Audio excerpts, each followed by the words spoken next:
Welcome. Uh, if we can ever get this show started right, I would be so happy.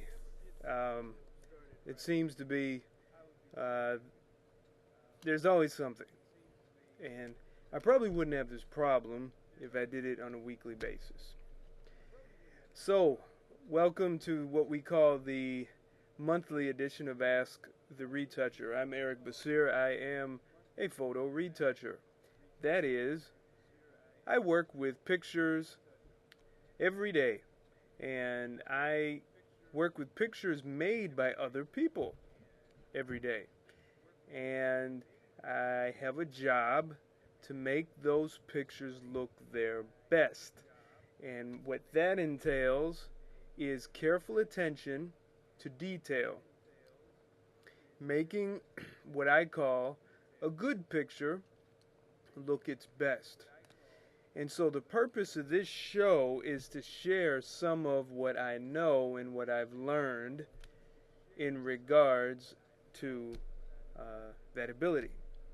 And when I promote the show through our email newsletter, which if you are watching us live, you will see a little ticker symbol coming across the screen, and there's a way you can join our mailing list.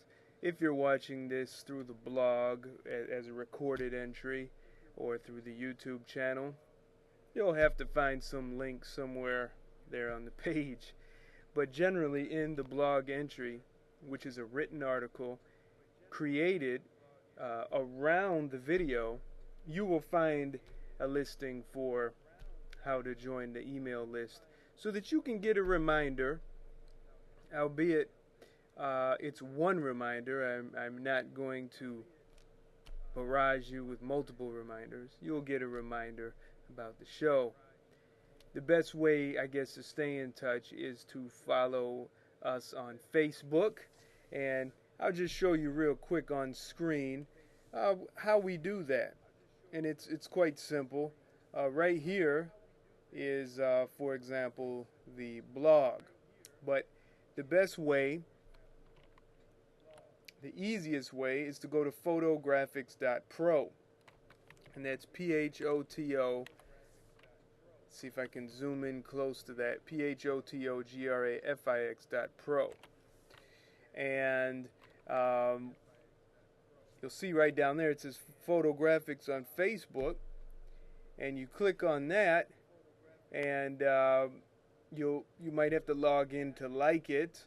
To at least get the updates, you will have to get yourself a little login, and so do that. And here I will log in with my personal account, and I like this page, and here's the updates. Here's one, in fact, right now, and you can get your settings with notifications and other things like that.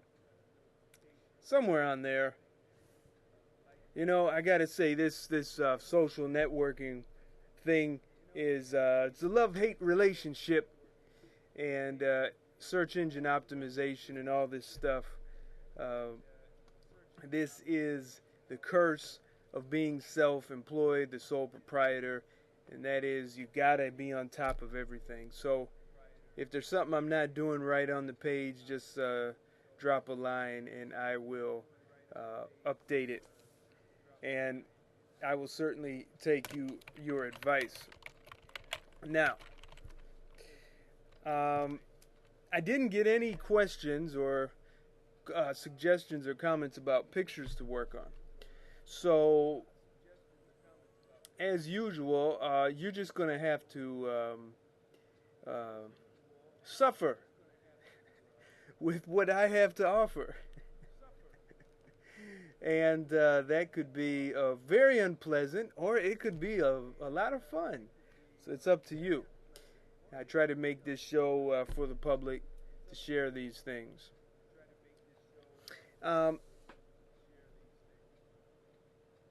Just a few things I wanted to cover, and that is one important thing is scanners. And when it comes to scanners, you get what you pay for. And I prefer to,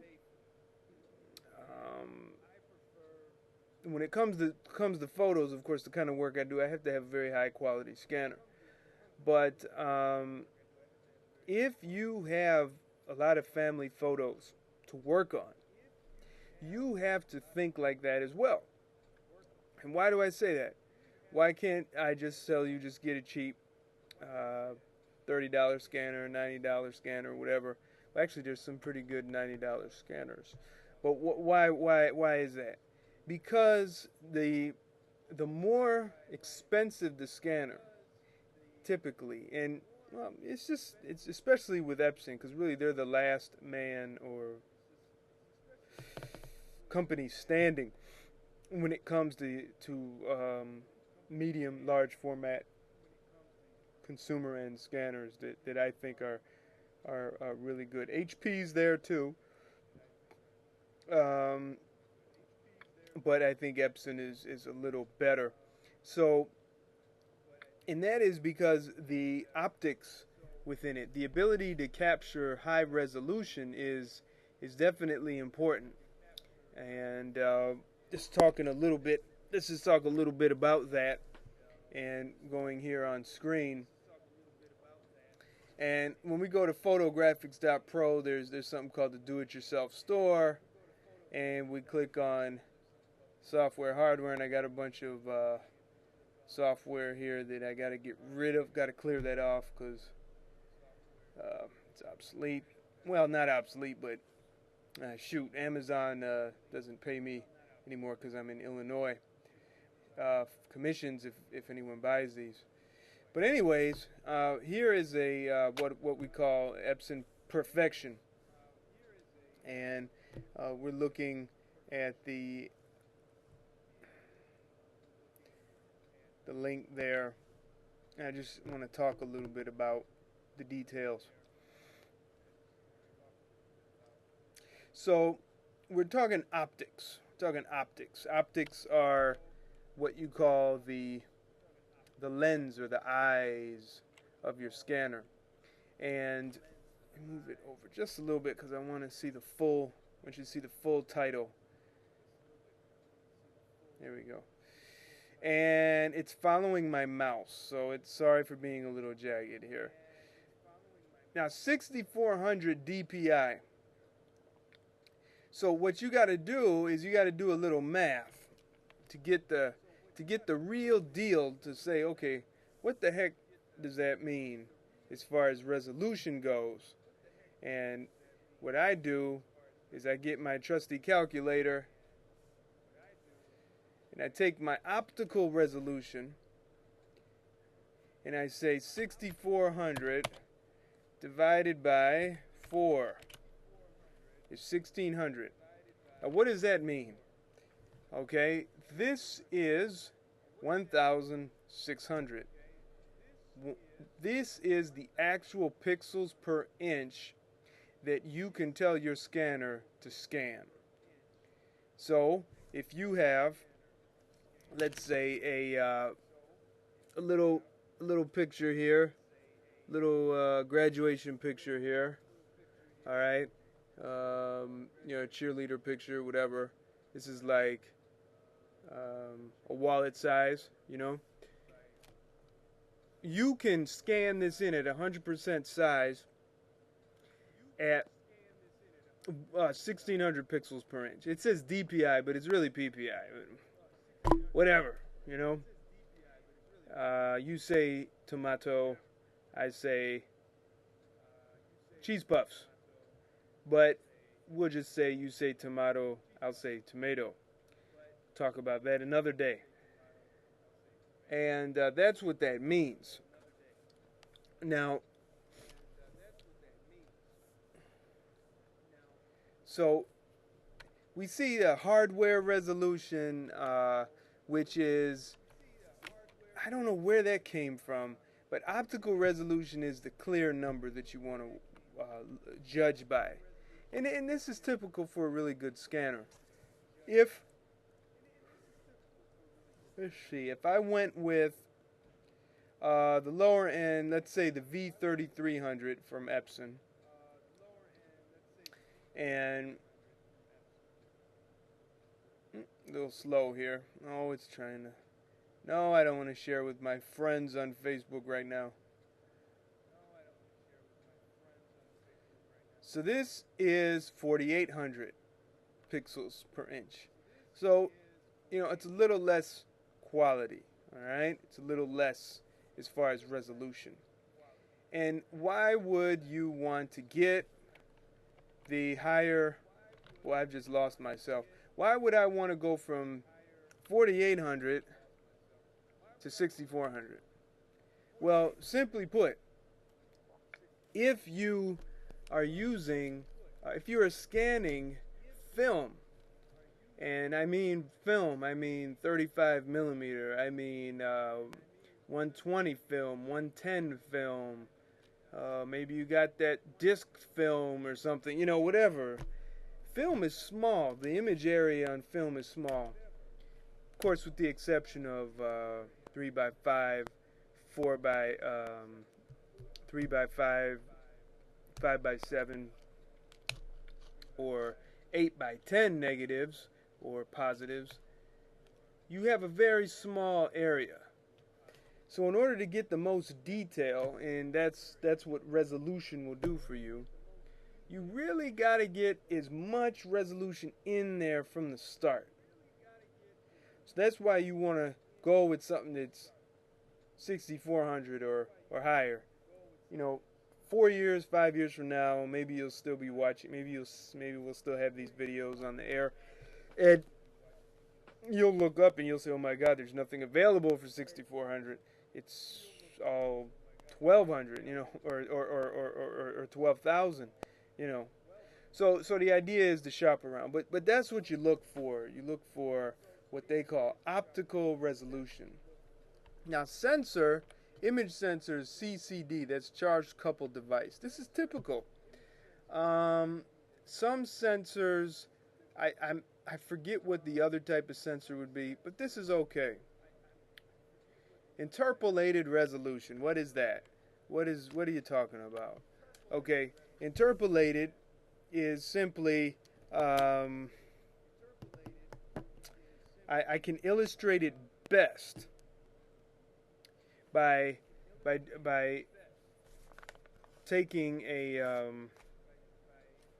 the loop here. The loop. This is like a magnifying glass to help you look at things.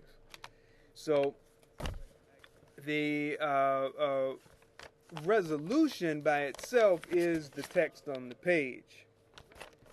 Interpolated resolution is the magnified text on the page. Now, quite naturally, by magnifying it with this, you think that you're getting bigger text, but actually you're not. You just have the idea of bigger text. Interpolated resolution merely if there's two dark pixels next to each other. Let's say there's two. We'll just say, for example, there's two red pixels next to each other inside of a photo that you scanned. Interpolated resolution can give you the ability of making it look like there's four red pixels. So it can make the image bigger, but it's not necessarily sharper. It's just adding. It's doing mathematical computations to average out color, to build up resolution by copying or zooming in, so to speak. It's just not the best detail. It's not real resolution, okay? It is the illusion of resolution. So why would I need to do that? I don't know. Frankly, I don't know. You just scan in big, for as much resolution. But that doesn't mean it's a bad product at all. It just means that don't worry about that. You should be worried about what's called optical resolution. Now, I've been talking about this for 10 years. Some of you who watch this know this. But there's always someone out there that doesn't know it. And, it's my job to make sure the person that doesn't know it knows it. So now you knows it. We have some other things I like to talk about when I'm looking at the scanner. So this was we're still at the V700. So it has color depth, grayscale depth. The grayscale depth I don't worry about because I scan everything in color, even black and whites. If I need to cut it down to grayscale, I'll do that in Photoshop. If I just want to make a quick scan of something that's black and white, I might just do grayscale. But typically I don't like to do that because then I mess up my settings. And then I forget. So media type, all that means is it a print? That's what they say, photo. 35mm film, medium format film. And the size is 8.5 by 11.7. So that's about as big as you can get on the flatbed. And 8 by 10, and they have transparency adapters. Other things. So that's good to have. You need to have these kind of items. You want to look out for those things. It's definitely a good thing to do. So let me move this out of the way, and just say if there's any questions, feel free to send me a message, or we have the chat room open right now if you're in the live show, and you can just put your message right there and I'll answer it right away. I wanted to give you a little update on the Photo Grafix blog, a little bit about that. And I was kind of in a backlog, and we have now updated the blog. We have some brand new articles from past shows. So we have Ask the Retoucher 57, 58, and 59. And as you can see, we've redesigned the blog a little bit. Got that nice background for black rhino illustration. And of course, on each blog entry, we have the email list join link. So typically, you will find that when I do the live show, within a couple weeks, the goal is for me to actually put it in a blog entry. And so I have a great helper to help me do that.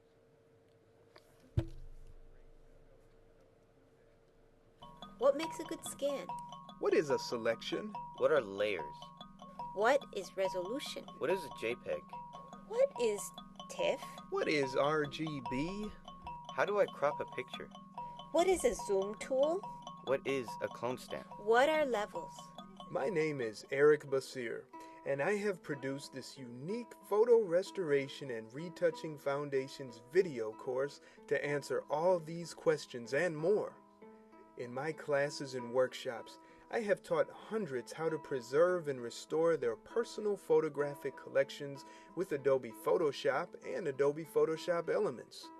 Now you can have me as your personal instructor in this 10-lesson course. After studying the videos and easy-to-read workbook, you'll finish with a firm foundation of how to use Adobe Photoshop or any other photo editing program confidently and correctly.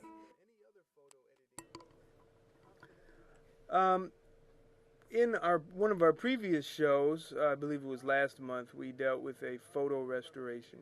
And I just wanted to pick up a little bit, pick up on where we left off and share some information with you.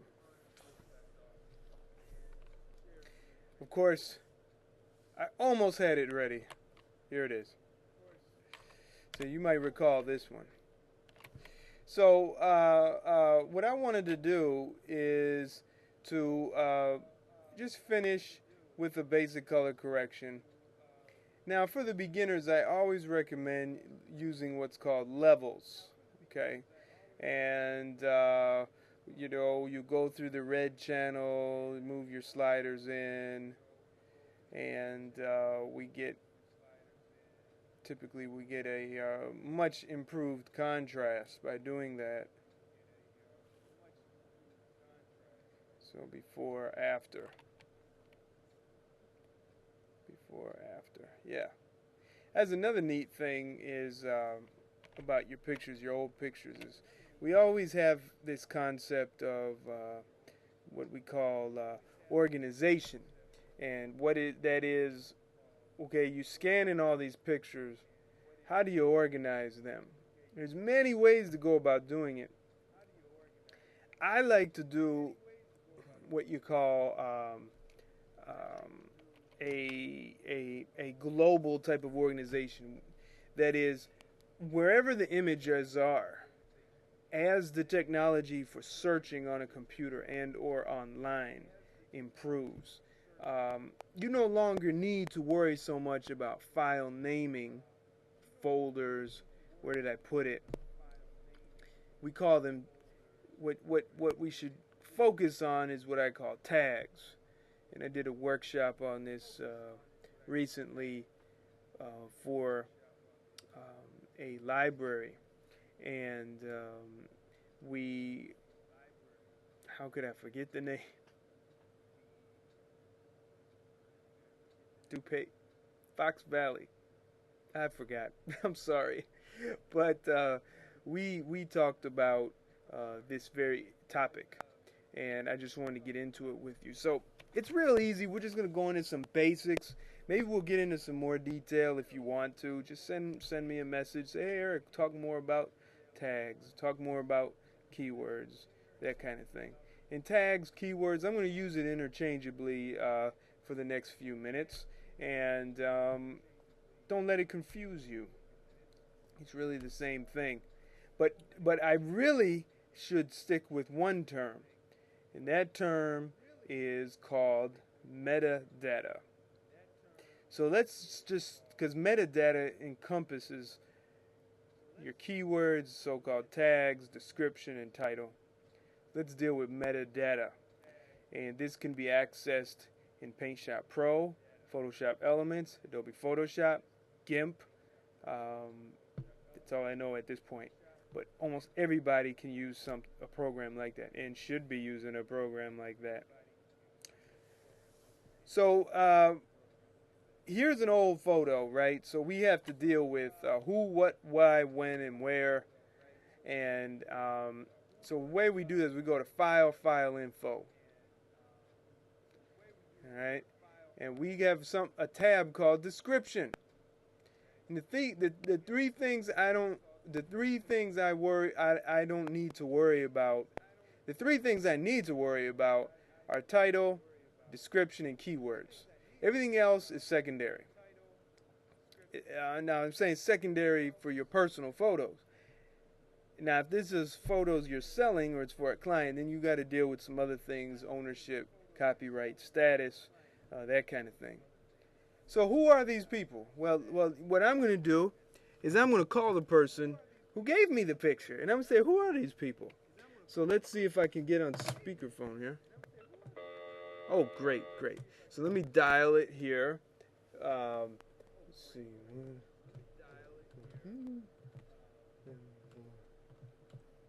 And we will ask permission to be on the air live. And find out the information of who these people are, what they're doing, where they are. Hopefully the person's home. It's possible they are not. It's a voicemail. So yes, Mom, it's me. Are you there? We're live on Ask the Retoucher. Just wanted to ask you a few questions about a photo you gave me. If you're there, pick up, that'd be great. I think I'll try you on the other line. So let's do this. We're gonna just step away just for a few moments with this romantic interlude. I'll get a little technical again with my man Chip and Fernando rocking the beats. I've been unsubscribing from a mailing list or two or three. I'm just hoping my subscribers don't do the same to me.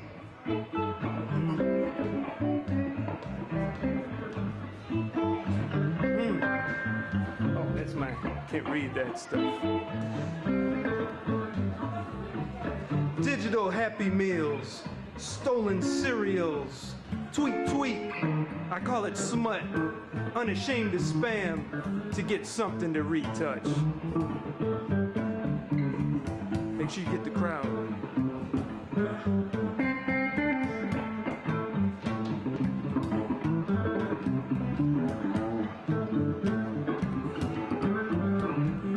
You get what you pay for, squeezing and teasing for cheap retouching, looking for a Photoshop whore.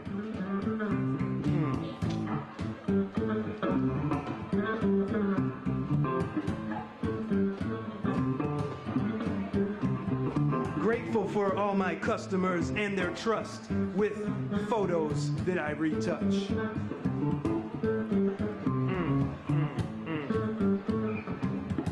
Yeah.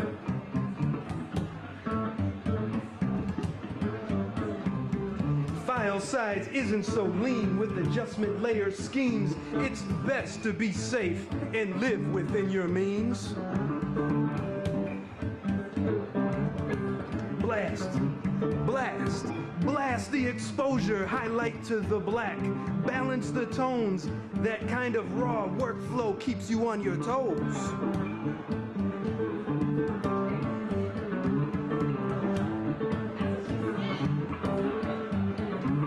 Tyrannical beneficence, unmerciful oppression, giving to take, exposing to dominate, responsibilities equal consequences equal fate.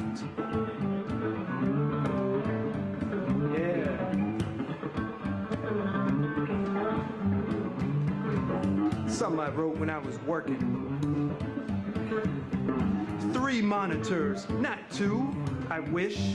Lots of windows and palettes to display, massive amounts of work to get through.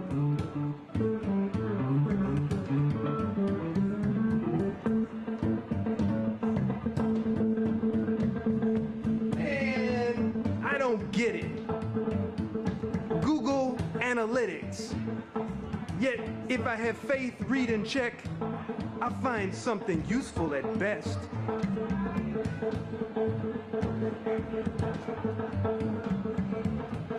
Got some old photos? I got a tip for you. No need to resave as TIFF all those scanned and downloaded JPEGs when all you plan to do is archive and display them. No need, no need. Right on, right on, right on. That's my man Chip and Fernando.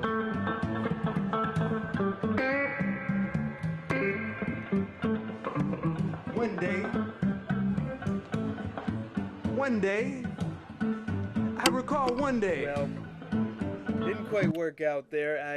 I have been unable to contact her and the owner, and I like I said, you know, if you don't send me any questions or anything, you're gonna have to be at the mercy of whatever I come up with. So I've got to wing it. Nevertheless, we'll deal with a few basics, and maybe we'll get back into this at a later time. So what you want is title. Title has to be, keep it simple. Okay, you can say, you know, hopefully I can type now. Okay, so we can say the name of the family at outdoors. So-and-so family outdoors. Now in the description, you want to write the who, what, why, when, and where. So this is where you would describe who all the people. So the who they are, who, what, why, when, where, and how. Why not? All right. And then keywords. Now the keywords should comprise of everything that was in the description and the title, but in phrases. So the description will be really glorious writing with prepositions and adjectives. Maybe adjectives, but you'll definitely have some nouns and maybe some verbs, and that's what you'd use for keywords. So we'd put the names, full names. So, you would put the first and last name of each person. You would put the place that they're in. You would just say the name of the place. So first and last name. Then you would do. So we'd say this is Frank Anderson. This is okay, and Fran Anderson and Marilyn. And make sure you get the spelling right. And if you don't, put all the different spellings in there.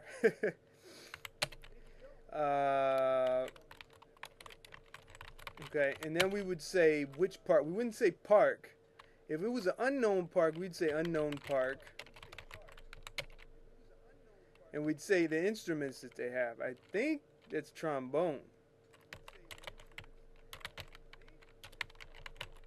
Then we could say musical instruments and separated by commas or semicolons. And I would say musical instrument, not with the S. It's easier to search. And if you know when this was, if we knew this was summer of 1957, you'd say summer, and then in another phrase, 1957, something like that. And so this data, if you're smart the way you share it, will go with the picture everywhere if it's in any of these file formats, which let me show you. So TIFF, JPEG, Photoshop, and bitmap, BMP. Usually Photoshop PDF. I don't know about the raw formats, probably. But it's all you really need to worry about. It's all you need to worry about is those are the common formats. Now, the only thing that'll trip you up is if you're in something like Photoshop and you go save for web. Okay, save for web typically will strip out the metadata. So let's say I go like JPEG. To keep the file size small, save for web usually removes that kind of stuff. So don't do that. Unless the copy, unless you're making a copy that you want to do. But make sure your original is not from Save for Web. And if you've been studying with me, following me, listening to me, you've been a student of mine, you know you shouldn't be saving your original scans as JPEG. Get into that at another time for those who don't know. And of course, if you want to know and you want to understand those basics, you really should get my course. And you'll get a full comprehensive knowledge of that. So, well, that's about it for today's show. I am all out of great ideas and what we call tapped out. So I have nothing else to share. Of course, if you have anything to share, just ask. I am considering canceling the show. It is, it takes a little time, and I am extremely busy. And if you want the show to continue, you need to tell me you want it to continue. And send your message or whatever, participate, tell other people about it. That would help. That would help. If you find the information useful, share it with others. I'm sharing with you. You should share with others in return as a favor. Very good. Everyone have a great, happy, and healthy end of the summer. See you, God willing, at the end of August. And we should have lots of great questions from you by then, right? Be good to yourselves, be good to your neighbors, and most importantly, Be sure to preserve your own history, because no one else can do it better than you.